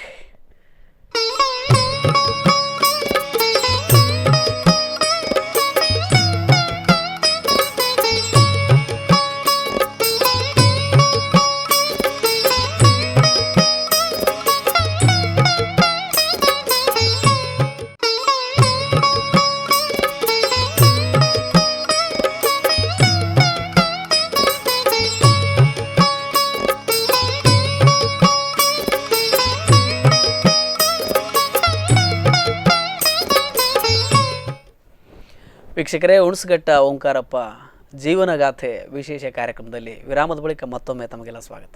ಇವತ್ತು ಹುಣಸಘಟ್ಟ ಓಂಕಾರಪ್ಪನವರು ತೆರೆಮರೆಯಲ್ಲಿ ಸಾಕಷ್ಟು ಶ್ರಮಿಸಿ ಬೆಳೆದು ದೊಡ್ಡ ವರ್ತಕರಾಗಿ, ದೊಡ್ಡ ಕೃಷಿಕರಾಗಿ ಒಂದು ಮಾದರಿಯ ವ್ಯಕ್ತಿತ್ವವಾಗಿದ್ದಾರೆ ಅನ್ನುವ ಹಿನ್ನೆಲೆಯಲ್ಲಿ ಅವರ ಪರಿಚಯವನ್ನು ಮಾಡಿಕೊಡ್ತಕ್ಕಂಥ ವಿಶೇಷ ಕಾರ್ಯಕ್ರಮವಿದು. ಅವರು ಸಾಕಷ್ಟು ಕೆಲಸ ಕಾರ್ಯಗಳು ಎಲ್ಲರಿಗೂ ಕೂಡ ಮಾದರಿ ಆಗ್ತಕ್ಕಂಥ ಹಿನ್ನೆಲೆಯಲ್ಲಿ ಅವರು ಕೂಡ ಒಂದಷ್ಟು ದಿನ ಸಾಮಾಜಿಕವಾಗಿ, ರಾಜಕೀಯವಾಗಿ ಸೇವೆಯನ್ನು ಮಾಡ್ತಕ್ಕಂಥ ಪ್ರಯತ್ನವನ್ನು ಮಾಡಿದರು. ಆ ಪ್ರಯತ್ನದಲ್ಲಿ ಒಂದಷ್ಟು ಅವರಿಗೆ ವಿಶಿಷ್ಟವಾದಂಥ ಅನುಭವಗಳಾಗಿದೆ. ಆ ಅನುಭವಗಳ ಕುರಿತಂತೆ ಮತ್ತೊಂದು ಅವರ ಪುಟ್ಟ ಸೇವಾನುಭವ ಲಹರಿಯ ಒಂದು ಮಾಹಿತಿ ಪ್ರಸಾರವನ್ನು ನೋಡ್ಕೊಂಡು ಬಂದು ಮತ್ತೆ ಅವರೊಟ್ಟಿಗೆ ಚರ್ಚೆಯನ್ನು ಮುಂದುವರಿಸೋಣ. ತಮ್ಮ ವೈಯಕ್ತಿಕ ಬದುಕಿನಲ್ಲಿ ಸಾಕಷ್ಟು ಏಳಿಗೆಯನ್ನು ಸಾಧಿಸಿ ತೆರೆಮರೆಯಲ್ಲಿ ಸಮಾಜಕ್ಕೆ ಸಾಕಷ್ಟು ಕೊಡುಗೆಯನ್ನು ನೀಡುತ್ತಿದ್ದ ಓಂಕಾರಪ್ಪನವರನ್ನ ರಾಜಕೀಯ ಅವಕಾಶಗಳು ಕೂಡ ಹರಸಿ ಬಂದಿದ್ದವು. ವಿಭಿನ್ನ ಪಕ್ಷಗಳಿಂದ ವಿಧಾನಸಭೆಗೆ ಸ್ಪರ್ಧಿಸಿ ಕೆಲವು ಮತಗಳ ಅಂತರದಲ್ಲಿ ರಾಜಕೀಯ ಸೇವೆಯ ಅವಕಾಶಗಳಿಂದ ವಂಚಿತರಾಗಿದ್ದು ಇವರ ಸಾಕಷ್ಟು ಯುವ ಅಭಿಮಾನಿಗಳಿಗೆ ಕೊಂಚ ನಿರಾಸೆಯನ್ನು ಮೂಡಿಸಿತ್ತು. ತಾಲೂಕಲ್ಲಿ ಏನೋ ಒಂದು ಒಳ್ಳೆ ಕೆಲಸ ಮಾಡ್ಕೊಂಡು ಭಾಳ ಆಸೆ ಇತ್ತು ಅವರಿಗೆ. ವೈಯಕ್ತಿಕ ಮಾಡೋಕ್ಕಲ್ಲ, ಸಾರ್ವಜನಿಕ ಮಾಡ್ಬೋದು ಅಂತ ರಾಜಕೀಯ ಕ್ಷೇತ್ರಕ್ಕೆ ಹೋದ್ರು ಬಿಟ್ಟರೆ ರಾಜಕೀಯದಿಂದ ಅವ್ರಿಗೆ ಲಾಭ ಮಾಡಬೇಕಂತ ಅಂತ ಅವಶ್ಯಕತೆಯಿಂದ ಹೋಗಲಿಲ್ಲ ಅವರು. ನನಗೆ ಮೇನ್ ಉದ್ದೇಶ ರಾಜಕೀಯಕ್ಕೆ ಹೋದರೆ ನಾನು ಇದಕ್ಕೆ ದೊಡ್ಡ ಕೆಲಸ ಮಾಡ್ಬೋದು ಸಮಾಜಕ್ಕೆ ಅಂತ ಕಾನ್ಸೆಪ್ಟ್ ಅವರಿಗೆ. ದೇವ್ರು ಹೆಂಗ ಅವ್ರಿಗೆ ಅವಕಾಶ ಕಲ್ಪಿಸ್ಕೊಟ್ಟಿಲ್ಲ. ಮುಂದೆ ನೋಡೋದು ಏನು ಅವಕಾಶ ಕೊಟ್ಟು ಅವ್ರಿಗೆ ಇವತ್ತು ಬದ್ಧಾಗಿದ್ದಾರೆ ಅವ್ರು ಮಾತ್ರ. ಬಟ್ ಸಮಾಜಕ್ಕೆ ಒಂದು ಮಾದರಿ ಮನುಷ್ಯ ನಾನು ಮಾತ್ರ ಹೇಳ್ಬೇಕು ಅವರಿಗೆ. ಸೋಲು ಗೆಲುವುಗಳನ್ನು ಸಮಾನವಾಗಿ ಸ್ವೀಕರಿಸುವ ಓಂಕಾರಪ್ಪನವರಿಗೆ ಸಮಾಜ ಸೇವೆಯ ಹಂಬಲ ಯಾವಾಗಲೂ ಕಡಿಮೆ ಆಗಲೇ ಇಲ್ಲ. ನಿಯತ್ತಿನಿಂದ ದುಡಿದು ಸಾಕಷ್ಟು ಸಂಪಾದಿಸಿದ್ದೇನೆ, ನಿಸ್ವಾರ್ಥತೆಯಿಂದ ನನ್ನ ಬೆಳೆಸಿದ ಸೇವೆಯನ್ನ ನೀಡುತ್ತಿದ್ದೇನೆ. ಶಾಸಕನಾಗುವ ಅವಕಾಶ ದೊರೆತಿದ್ರೆ ಮತದಾರ ಪ್ರಭುವನ್ನ ಅರ್ಥೈಸುವಲ್ಲಿ ಕೊಂಚ ತೊಡಕಾಗಿರಬಹುದೆಂದು ಮುಗುಳು ನಗೆಯೊಂದಿಗೆ ಹೇಳುತ್ತಾರೆ ಓಂಕಾರಪ್ಪ. ಸರ್, ಅವರು ಸಣ್ಣ ವಯಸ್ಸಿನಲ್ಲಿ ಎಲ್ಲಾ ಕಷ್ಟನೂ ಅನುಭವಿಸಿದ್ದಾರೆ. ಬ್ಯಾಸ ಹೊಡೆದಿದ್ದಾರೆ, ತೋಟದ ಕೆಲಸ ಮಾಡಿದ್ದಾರೆ. ಅವನು ಪೈಸಾ ಲೆಕ್ಕ ಇಟ್ಟಿದ್ದಾರೆ. ಅವ್ರೇನು ಏಕ್ದಮ್ ಅವ್ರಿಗೆ ನಿಜವಾದ ದುಡ್ಡಿನ ಬೆಲೆನೂ ಗೊತ್ತಿದೆ. ಯಾಕೆಂದ್ರೆ ಕಷ್ಟಪಟ್ಟು ಮಾಡಿರೋದು ನೋಡಿ. ಹಂಗಾಗಿ ಎಲ್ಲ ಚೆನ್ನಾಗಿ ಗೊತ್ತಿ. ಏನೋ ಒಂದು ದುಡಿಮೆ ಮಾಡಿ ಏನೋ ಒಂದು ಲೆವೆಲಿಗೆ ಬಂದಿದ್ದಾರೆ. ಅವ್ರೇನು ಯಾವುದೇನು ತಲೆ ಹೊಡೆದು ಮೋಸ ಮಾಡಿ ಏನು ದುಡ್ದಿಲ್ಲ, ಕಷ್ಟಪಟ್ಟು ದುಡಿದಿದ್ದಾರೆ. ಅದು ಒಳ್ಳೇದಕ್ಕೂ ವಿನಿಯೋಗ ಮಾಡ್ತಿದ್ದಾರೆ ಜನರಿಗೆ. ಏನಂತೀರ? ಅವ್ರು ಬಿಡಿ, ಅವರೆಲ್ಲ ಕಷ್ಟ ಭಾರಿ ಬೇಸಾಯ ನೋಡ್ಯಾರ ಸರ್. ಅವರು ನೇಗಿಲು ಹಿಡ್ಕೊಂಡು ಬೇಸಾಯ ಹೊಡೆಯೋರು, ಸಗಣಿ ಹೊಡೆಯೋರು ಏನ್ರಿ ಎಲ್ಲ ಮಾಡಿದ್ದಾರೆ. ದನ ಕಾಯ್ತಿದ್ದಾರೆ, ಕಾಡಿಗೆ ಹೋಗಿ ಸೌದೆ ತಂದಿದ್ದಾರೆ. ಅವರೇನು ಎಲ್ಲ ಕಷ್ಟನೂ ಗೊತ್ತಿದೆ ಅವರಿಗೆ. ಇವತ್ತು ಅಲ್ಲಿ ತೋಟದಲ್ಲಿ ಏನಾದ್ರು ಕೆಲಸ ಮಾಡ್ತಿದ್ದಾನೆ ಅಂದರೆ, ಯಾರ ಕೆಲಸ ಮಾಡ್ತಿದ್ದಾನೆ ಅಂದರೆ ಅವ್ರ ಹತ್ರ ಏನು ಬೋಗಸ್ ಗಿಗಸ್ ಏನು ಮಾಡೋಕ್ಕಲ್ಲ. ಅವರೇ ಎದುರು ನಿಂತು ಅವರೇ ಬಗ್ದು ತೋರಿಸಿ ಹಿಂಗೆ ಮಾಡ್ಬೇಕು ಅಂತ ತೋರಿಸ್ತಾರೆ. ಅವನ್ನೆಲ್ಲ ಅವರು ಎಲ್ಲ ಮಾಡ್ತಾರೆ. ಹಾಗೆ ನೋಡೋ ಒಂದು ಅವಕಾಶ ಏನಾದ್ರು ಬಂದರೆ ದೇವರು ಅವ್ರು ಒಳ್ಳೇದು ಮಾಡಲಿ. ಆಗುತ್ತೆ ಸರ್, ಒಳ್ಳೇದು ಆಗೇ ಆಗುತ್ತೆ. ಅಭಿಮಾನಿ ಬಂಧುಗಳ ಆಶಯದಂತೆ ರಾಜಕೀಯ ರಂಗಕ್ಕೆ ಮೊದಲ ಬಾರಿ ಪ್ರವೇಶ ಮಾಡಿದಾಗ ಯಾವುದೇ ಆಮಿಷವನ್ನ ನೀಡದೇ ಇದ್ರೂ ಬಹುಸಂಖ್ಯೆಯ ಮತಗಳು ನನಗೆ ಬಂದಿತ್ತು. ಅಷ್ಟೊಂದು ಜನಸಂಖ್ಯೆ ನನ್ನನ್ನ ಪ್ರೋತ್ಸಾಹಿಸಿದ್ದಕ್ಕೆ ತುಂಬಾ ಖುಷಿಯಾಗುತ್ತೆ ಮತ್ತು ಅವರ ಪ್ರೀತಿ ಸದಾ ನನ್ನನ್ನ ಕಾಯುತ್ತೆ ಎಂದು ಬಹು ವಿನಯದಿಂದ ನುಡಿಯುತ್ತಾರೆ. ಅವರು ಅಡಿಕೆ ವ್ಯಾಪಾರದಲ್ಲಿ ದೊಡ್ಡ ಉದ್ಯಮಿ ಆಗಿರ್ಬೋದು, ಆದರೆ ಅವರು ಕೃಷಿಯನ್ನು ಯಾವತ್ತೂ ಮರ್ತಿಲ್ಲ. ಅವರ ಕೃಷಿಯಲ್ಲಿ ತುಂಬ ಅನುಭವಗಳು, ಅವರಿಂದನೂ ಸಹ ನಾವು ಕೆಲವು ಇದನ್ನು ಸಲಹೆಗಳನ್ನು ಪಡೆದು ನಾವು ಸಹ ನಮ್ಮ ತೋಟಗಳಲ್ಲಿ ಬಹಳ ಬದಲಾವಣೆಗಳನ್ನು ಮಾಡ್ಕೊಂಡಿದ್ದೀವಿ. ಅದೇ ಥರ ಅವರು ಇಷ್ಟು ದೊಡ್ಡ ವ್ಯಕ್ತಿಯಾಗಿ ಬೆಳೆದರೂ ಸಹ ಹಿಂದಿನದು ಯಾವುದನ್ನು ಅವರು ಮರಿತಾ ಇಲ್ಲ. ಅವರು ಕೆಳಮಟ್ಟದಿಂದ ಭಾಳ ಹಿಂದೆ ಇದ್ದಾಗ ಅಂಥ ಸಂದರ್ಭದಲ್ಲಿ ಸಹಾಯ ಮಾಡಿದವ್ರನ್ನ ಯಾವತ್ತೂ ಮರಿಬಾರ್ದು ಅಂತ ನಮಗೆ ಅತಿ ಹೆಚ್ಚಾಗಿ ಕಿವಿ ಮಾತನ್ನು ಹೇಳ್ತಾ ಇರ್ತಾರೆ.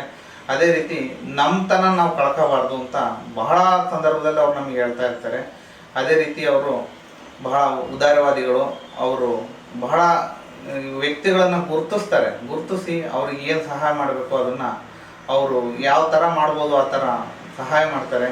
ಇಂತಹ ಓಂಕಾರಪ್ಪನವರ ಒಡನಾಟದಲ್ಲಿ ನಾವು ಇದ್ದೀವಿ. ಅವ್ರು ಅವ್ರ ಹತ್ರ ಇರೋದೇ ನಾವು ಅದೃಷ್ಟ ಅಂತ ನಾವು ಭಾವಿಸಿದ್ದೀವಿ.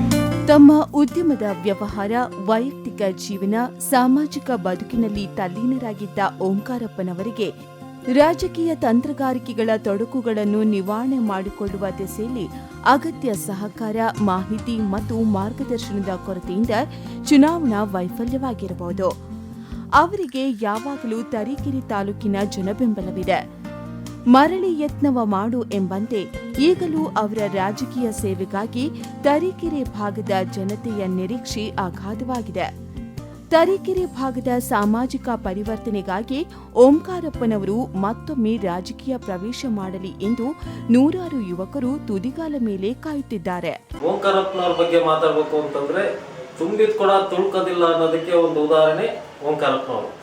ಇವರು ಮಧ್ಯಮ ಸಾಧಾರಣ ಕುಟುಂಬದಿಂದ ಬಂದು ಈಗ ಆಗರ್ಭ ಶ್ರೀಮಂತರಾಗಿದ್ದರೂ ಸಹ ಇವರು ನಮ್ಮ ಹೋಗಿ ಅವ್ರ ಮನೆಗೆ ಯಾರೇ ಅತಿಥಿಗಳು ಗೆಸ್ಟ್ ಹೋದ್ರು ಅವರಿಗೆ ಏನು ಟ್ರೀಟ್ ಮಾಡಬೇಕು ಅದೇ ಥರ ಎಲ್ಲರಿಗೂ ಟ್ರೀಟ್ ಮಾಡಿ ಕಳಿಸ್ತಾರೆ.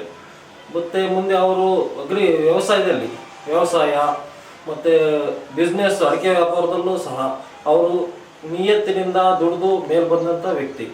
ಅವರು ನಮಗೆ ಮಾರ್ಗದರ್ಶಿಗಳು ಹೌದು. ನಮ್ಮಂತೆ ಅನೇಕ ಜನಗಳಿಗೆ ವ್ಯವಸಾಯದ ಬಗ್ಗೆ ಮಾರ್ಗದರ್ಶನ ಮಾಡಿದ್ದಾರೆ. ಅವರು ನಮಗೆ ಎಲ್ಲ ನೀವು ಮುಂದೆ ಬನ್ನಿ ಅಂತ ಒಂದು ಆಶಾವಾದವನ್ನು ಇಟ್ಕೊಂಡಿದ್ದಾರೆ. ಅವರಿಗೆ ತರೀಕೆರೆ ತಾಲೂಕಿನ ತುಂಬ ಅಭಿಮಾನಿಗಳು ಅವರನ್ನು ಇನ್ನೂ ಸಹ ಭಯ ಭಕ್ತಿಯಿಂದ ಗೌರವಿಸ್ತಾರೆ. ಅವರು ಇದೊಂದೇ ಅಲ್ಲ, ಮತ್ತೆ ಸಮಾಜಮುಖಿಯಾದ ಕೆಲಸಗಳನ್ನು ಸಹ ಅನೇಕ ರೀತಿಯಲ್ಲಿ ಮಾಡಿದ್ದಾರೆ. ನಿಸ್ವಾರ್ಥ ಮನಸ್ಥಿತಿ ಹೊಂದಿರುವ ಓಂಕಾರಪ್ಪನವರು ತರೀಕೆರೆ ಭಾಗಕ್ಕೆ ಶಾಸಕರಾದರೆ ಭ್ರಷ್ಟಾಚಾರ ರಹಿತವಾದ ಆಡಳಿತ, ಸಾಮಾಜಿಕ ಕಾಳಜಿಯ ಯೋಜನೆಗಳು ಮೂಡಿಬರಬಹುದು ಎಂಬ ನಿರೀಕ್ಷೆಯಲ್ಲಿರುವ ಅಭಿಮಾನಿಗಳು ಮತ್ತೊಮ್ಮೆ ರಾಜಕೀಯ ಪ್ರವೇಶ ಮಾಡಲು ಒತ್ತಾಯ ಮಾಡುತ್ತಿದ್ದಾರೆ.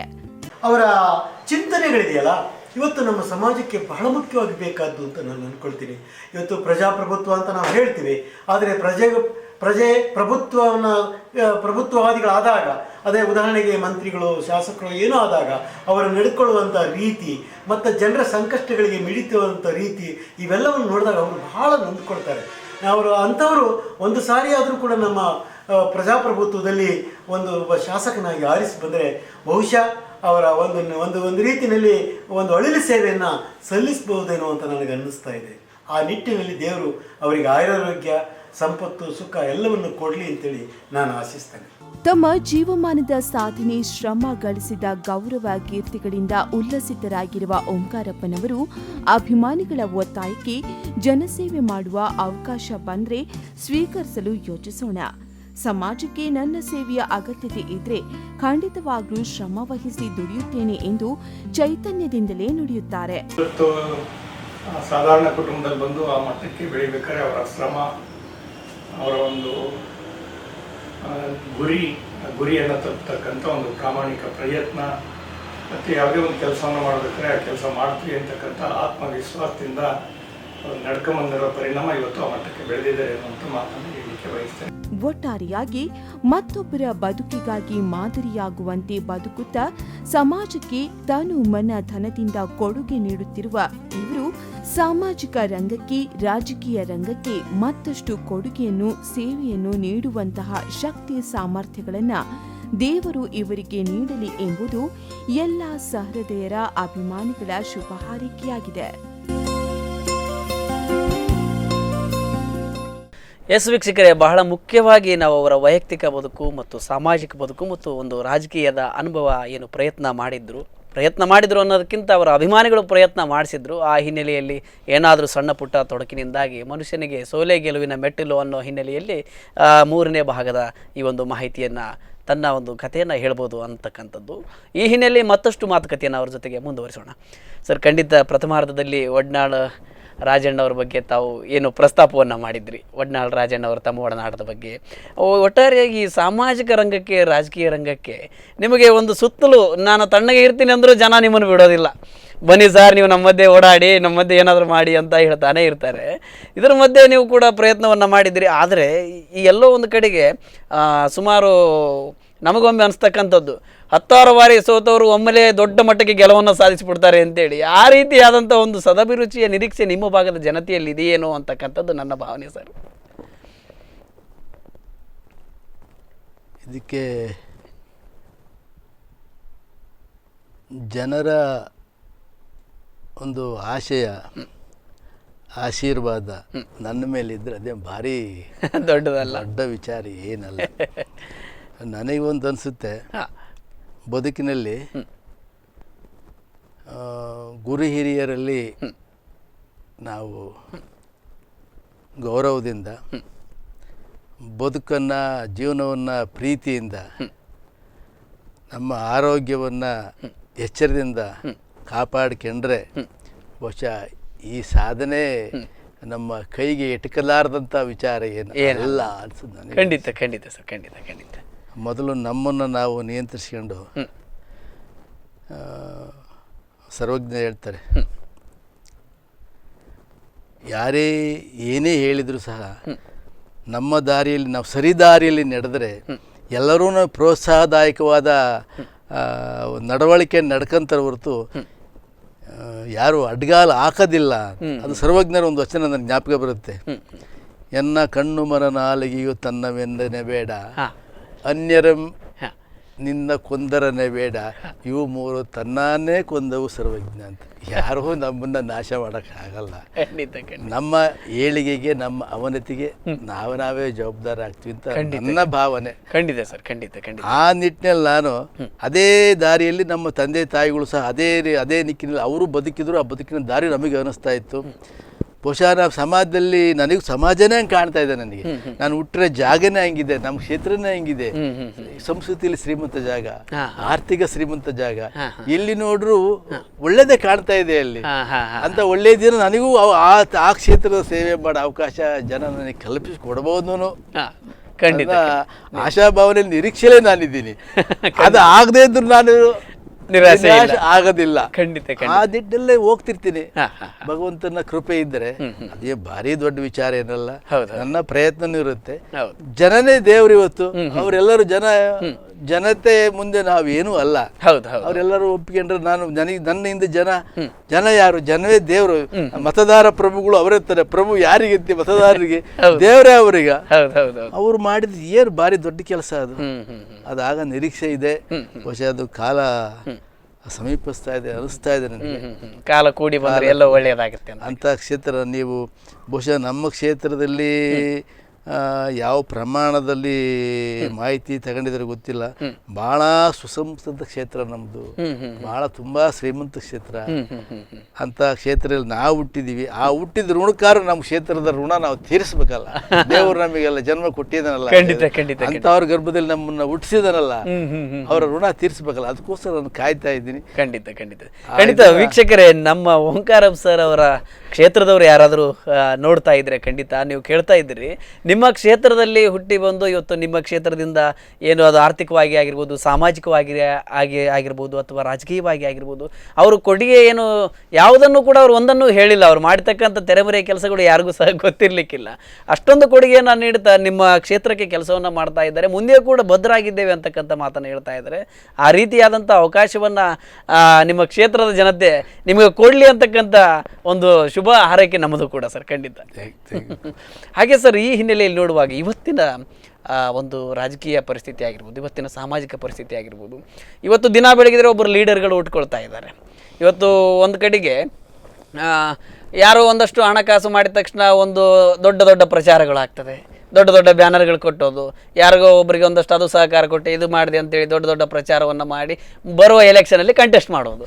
ಈ ರೀತಿಯಾದಂಥ ಒಂದು ನಾಯಕತ್ವ ಎಷ್ಟರ ಮಟ್ಟಿಗೆ ಸರಿ? ಇದಕ್ಕೆ ಜನ ಯಾಕೆ ಎಲ್ಲೋ ಒಂದು ರೀತಿ ಜನರ ಪ್ರೋತ್ಸಾಹ ಸಿಗ್ತಾ ಇದೆಯಾ ಅಂತಕ್ಕಂಥದ್ದು? ನಾನು ರಾಜಕೀಯ ಕ್ಷೇತ್ರದ ಬಗ್ಗೆ ಅಷ್ಟೊಂದು ವಿಸ್ತಾರವಾಗಿ ಮಾತಾಡಲಿಕ್ಕೆ ಇಷ್ಟಪಡೋದಿಲ್ಲ. ನನ್ನ ಅನಿಸಿಕೆ ಏನು, ನಾನು ಏನು ಮಾಡಬೇಕು ಅಂತಿದ್ದೀನಿ ಅದನ್ನು ನಾನು ಹೇಳಕ್ಕೆ ಇಷ್ಟಪಡ್ತೀನಿ. ಯಾಕೆ ನಿಮಗೆ ನಮ್ಮ ಕ್ಷೇತ್ರದ ವಿಚಾರ, ನಮ್ಮ ಕ್ಷೇತ್ರಕ್ಕೆ ಏನು ಕೊಡುಗೆ ಕೊಡಬೇಕು ಅಂತ ಅದ್ರ ಬಗ್ಗೆ ನಾನು ಯೋಚನೆ ಮಾಡ್ತೀನಿ ಹೊರತು ಬೇರೆಯವ್ರು ಯಾರೇನೇನು ಮಾಡ್ತಾರೆ. ಖಂಡಿತ ಖಂಡಿತ ಖಂಡಿತ, ಒಳ್ಳೆಯ ಅಂಶ, ಒಳ್ಳೆಯ ಅಂಶ. ಅದ್ರ ಬಗ್ಗೆ ನಾನು ಅಷ್ಟೊಂದು ಯೋಚನೆ ಮಾಡಕ್ಕೆ ಹೋಗೋದಿಲ್ಲ. ಅದು ಒಂದು ನೋವಿನ ವಿಚಾರ. ರಾಜಕೀಯ ಕ್ಷೇತ್ರ ರಾಜಕೀಯ ಕ್ಷೇತ್ರ ಜನನ ದುಡಿಯಕ್ಕೆ ಬಿಡ್ತಾ ಇಲ್ಲ. ಓಕೆ, ಅದೊಂದು ಕೊರಗು, ದೊಡ್ಡ ಜನನ ದುಡಿಮೆಯಿಂದ ದೂರ ತಳ್ಳಿ ಇಡೀ ದೇಶದ ಉತ್ಪಾದನೆಗೆ ಕೊಡ್ಲಿ ಪೆಟ್ಟು ಕೊಡ್ತಾ ಇದ್ದೀವಿ ಅಂತ ನನಗೆ ಅನಿಸ್ತಾ ಇದೆ. ರಾಜಕೀಯ ಕ್ಷೇತ್ರದಿಂದ ಇವತ್ತಿನ ಯುವ ಪೀಳಿಗೆ ಏನಿದೆ ಬಹುಶಃ ಸ್ತಬ್ಧ ಆಗ್ತಾ ಇದೆ ಉಡುವೆ ಬಗ್ಗೆ. ನನಗೆ ಅದೊಂದು ಭಾಳ ನೋವಾಗುತ್ತೆ. ಎಲ್ಲೇ ಹೋಗ್ಲಿ, ವರ್ಷಕ್ಕೆ 5 ವರ್ಷದಲ್ಲಿ ಎಷ್ಟು ಎಲೆಕ್ಷನ್ ಬರ್ತವೆ, ಒಂದೊಂದು ಎಲೆಕ್ಷನ್ಗೆ ಎಷ್ಟು ಯುವಕರನ್ನ ಬಳಸ್ಕೊಂತಾರೆ, ಅವ್ರ ಟೈಮ್ ಎಷ್ಟು ವೇಸ್ಟ್ ಮಾಡ್ತಾರೆ, ಅವರ ಕಾಲ ಎಷ್ಟು ವೇಸ್ಟ್ ಮಾಡ್ತಾರೆ, ಅವ್ರ ವಯಸ್ಸು ಎಷ್ಟು ವೇಸ್ಟ್ ಮಾಡ್ತಾರೆ. ಅದೆಲ್ಲ ನಮ್ಮ ದೇಶಕ್ಕೆ ವ್ಯರ್ಥ ಆಗ್ತಾ ಇದೆಯಲ್ಲ, ನೋವಾಗುತ್ತೆ ಒಂದೊಂದ್ಸರಿ. ಪ್ರತಿ ಸಾರಿನೂ ಹೊಸ ಹೊಸ ಮದ್ಯ ವ್ಯಸನಗಳನ್ನ ಜಾಸ್ತಿ ಮಾಡ್ತಾ ಇದ್ದಾರೆ. ಹೌದು, ಅದೊಂದು ಬಹಳ ತುಗ್ಗು ಸಂಗತಿ. ಮುಂದೆ ನಮ್ಮ ಪೀಳಿಗೆ, ನೆಕ್ಸ್ಟ್ ಜನ್ರೇಷನ್ನು ಯಾವ ರೀತಿಯ ಬದುಕನ್ನು ಬದುಕಬೇಕಾಗುತ್ತೆ ಅಂತ ಯೋಚನೆ ಮಾಡಿದರೆ ಇವತ್ತಿನ ರಾಜಕೀಯ ಕ್ಷೇತ್ರ ನಡ್ಕೊತಾ ಇರೋದು, ಅದನ್ನು ಯೋಚನೆ ಮಾಡಿದರೆ ಎಲ್ಲಿ ಹೋಗುತ್ತೋ ಅಂತ ಆತಂಕ ಆಗುತ್ತೆ, ಭಯ ಆಗುತ್ತೆ. ಖಂಡಿತ. ಇವತ್ತು ಎಲ್ಲೇ ಹೋಗಿ ನೀವು ಸಣ್ಣ ಒಂದು ವಿಚಾರ ಹೇಳ್ಬೇಕು ಅಂತಂದರೆ, ಈ ರಸ್ತೆಗಳಲ್ಲಿ ಈ ಮದ್ಯದ ಅಂಗಡಿಗಳಲ್ಲಿ ಬೋರ್ಡ್ ಹಾಕಿರ್ತಾರೆ, ಮಗ ಇದೇ ನನ್ನ ಚಾಯ್ಸ್ ಅಂತ. ಒಂದು ಬಾಟ್ಲ್ ಇಟ್ಕೊಂಡು ಅಪ್ಪ ಮಗನಿಗೆ ಹೇಳ್ದಂಗೆ, ಮಗ ಇದೇ ನನ್ನ ಚಾಯ್ಸ್. ನಾನು ತರೀಕೆರೆ ಹೋಗ್ತಾ ಒಂದ್ಸರಿ ಗಲಾಟೆ ಮಾಡಿದ್ದೇನೆ ನೋಡ್ರಿ, ಮೊದಲ ಬೋರ್ಡ್ ಕಿತ್ತಾಕ್ರೆ ಅಂತ. ಮದ್ಯದ ಅಂಗಡಿಗಳಲ್ಲಿ ಗ್ರಿಲ್ ಹಾಕಿರ್ತಾರೆ, ಕೈಯ ತಕ್ಕ ಸಂಧಿ ಮಾಡಿರ್ತಾರೆ, ಅದು ಇಸ್ಕೊಳಕ್ ಮಾತ್ರ. ಅಷ್ಟು ನೂಕು ನುಗ್ಗಲು ಮದ್ಯದ ಅಂಗಡಿ ಮಾಡಿರ್ತಾರೆ. ಹಾಲಿನ ಪ್ಯಾಕೆಟ್ ಕೇಳೋಕೆ ಹೋಗಲ್ಲ ಜನ.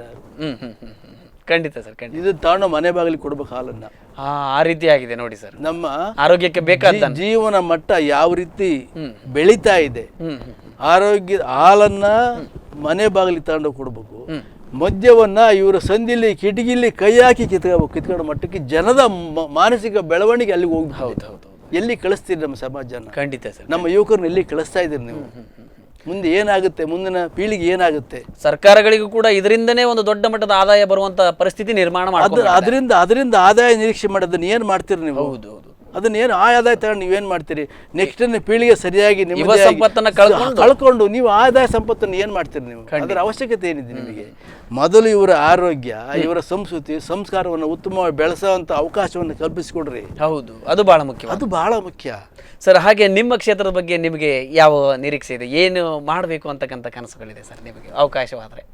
ನಮ್ಮ ಕ್ಷೇತ್ರದಲ್ಲಿ ಬಹುಶಃ ನಮ್ಮದು ಮೊದಲೇ ನಾನು ನಿಮಗೆ ತಿಳಿಸಿ, ಉತ್ತಮವಾದ ಕ್ಷೇತ್ರ, ಸುಸಂಸ್ಕೃತ ಜನ, ಆರ್ಥಿಕವಾಗಿ ಬಹಳ ಸಂಪನ್ಮೂಲವಾದ ಸ್ಥಳ ನಮ್ಮ ಕ್ಷೇತ್ರ. ಬಹುಶಃ ಈ ರಾಜಕೀಯ ಇದರಿಂದ ನಮ್ಮ ಯುವಕರು ಸ್ವಲ್ಪ ಆ ಕಡೆ ಈ ಕಡೆ ಸ್ವಲ್ಪ ಓಡಾಡ್ತಾರೆ. ಅವ್ರನ್ನ ಒಂದು ಒಳ್ಳೆ ರೀತಿಯಲ್ಲಿ ಒಂದು ದಾರಿಗೆ ತಗೊಂಡ್ರು ಬರ್ತಾರೆ. ಮುಂದಿನ ಒಳ್ಳೆ ದಿನಗಳನ್ನ ಕಾಣಬಹುದು ಅಂತ ನನಗೆ ಆಶಾಭಾವನೆ ಇದೆ. ಖಂಡಿತ ಸರ್, ಖಂಡಿತ ಖಂಡಿತ ಖಂಡಿತ. ಈಗ ಸಂದರ್ಭಕ್ಕೆ ಸರಿಯಾದ ರೀತಿಯಾದಂಥ ಯೋಚನೆಗಳನ್ನ ಮಾಡ್ತಾ ಹೋದ್ರೆ ಬಹುಶಃ ಎಲ್ಲರೂ ಬರ್ತಾರೆ. ನಾವು ನಿರಾಶೆಗಳಾಗಬೇಕಾದಂತ ಸಂದರ್ಭ ಏನಿಲ್ಲ. ಚಾನ್ಸ್, ಅವಕಾಶಗಳು ಇದಾವೆ. ಇವತ್ತು ಏನಾಗ್ತಾ ಇದೆ ಅಂದರೆ ನನ್ನ ಅನಿಸಿಕೆ ಬರೀ ವಿದ್ಯಾಭ್ಯಾಸಕ್ಕೆ ಬರೀ ಅದಕ್ಕೆ ಮಕ್ಕಳಿಗೆ ಮಾರ್ಕ್ಸ್ ಕಾರ್ಡ್ ಬಗ್ಗೆನೇ ಹೆಚ್ಚಿನ ತಂದೆ ತಾಯಿಗಳು ಮಾನ್ಯತೆ ಕೊಡ್ತಾರೆ. ಸಂಸ್ಕೃತಿ ಸಂಸ್ಕಾರದ ಬಗ್ಗೆ ಸ್ವಲ್ಪ ಅದ್ರ ಕಡೆ ಗಮನ ಹರಿಸಿದರೆ ಆ ನಿಟ್ಟಿನಲ್ಲೇ ಬೆಳೆಸ್ಬೋದು.